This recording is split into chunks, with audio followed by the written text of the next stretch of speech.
Halo sahabatku, ketemu lagi ya. Kali ini langsung kita membahas tentang manfaat tebu ireng atau tebu hitam ya, yang efektif untuk mengobati batuk secara alami ya.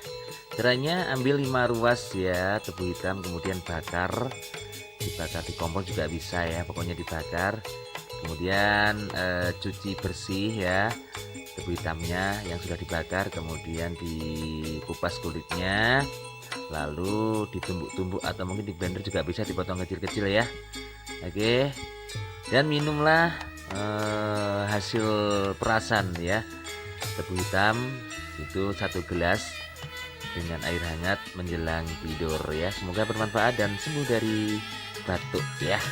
Sampai jumpa di video berikutnya.